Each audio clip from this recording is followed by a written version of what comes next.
கல்வியை காவியமயமாக்க துடிக்கின்ற பாசிஸ்டுகளை நேருக்கு நேர் நின்று எதிர்க்கின்ற ஒரு காலகட்டத்தில் நம்முடைய கல்வித்துறை இன்று இருக்கின்றது.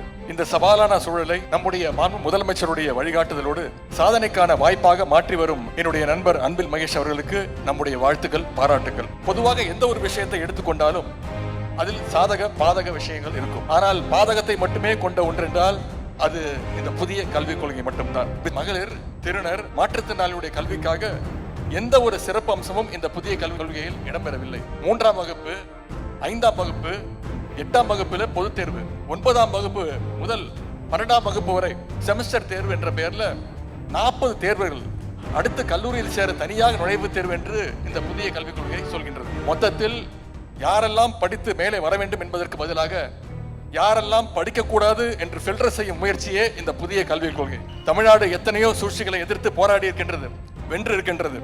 அதே போல இந்த புதிய கல்விக் கொள்கை என்னும் மத யானை எதிர்த்தும் நம்முடைய முதலமைச்சர் தலைமையில தமிழ்நாடு போராடும், தமிழ்நாடு வெல்லும்.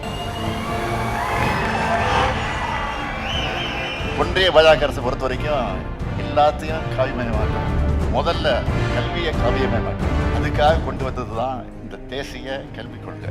எல்லோரும் படிக்கணும்னு சொன்னா அது நம்ம திராவிட மாடல். இன்னார் மட்டும் தான் படிக்கணும்னு சொன்னா அது பாஜகவோட காவி மாடல். எல்லாருக்கும் எல்லாம்னு சொன்னா அது நம்ம திராவிட மாடல் கருத்தியல். எல்லாம் ஒருவருக்குன்னு சொன்னா அது ஆரிய கருத்தியல். தேசிய கல்விக் கொள்கை இடஒதுக்கீட்டை சிதைச்சிடும். இடஒதுக்கீடு இருக்கிற வரைக்கும் தான் ஒடுக்கப்பட்ட பிற்படுத்தப்பட்ட மக்களுக்கு உயர்கல்வி கிடைக்கும். தேசிய கல்விக் கொள்கைகளை சமஸ்கிருதம் வளரணும்னு சில நாட்களுக்கு முன்னாடி உள்துறை அமைச்சராக இருக்கக்கூடிய அமித்ஷாவே சொல்லி இருக்கிறார். எது நடக்கும்னு நாம தொடர்ந்து எச்சரித்தோமோ அதை உள்துறை அமைச்சர் உறுதி செஞ்சிருக்கிறார். தமிழ் உள்ளிட்ட மாநில மொழிகள் அனைத்தையும் அழிக்கக்கூடிய முயற்சி இது.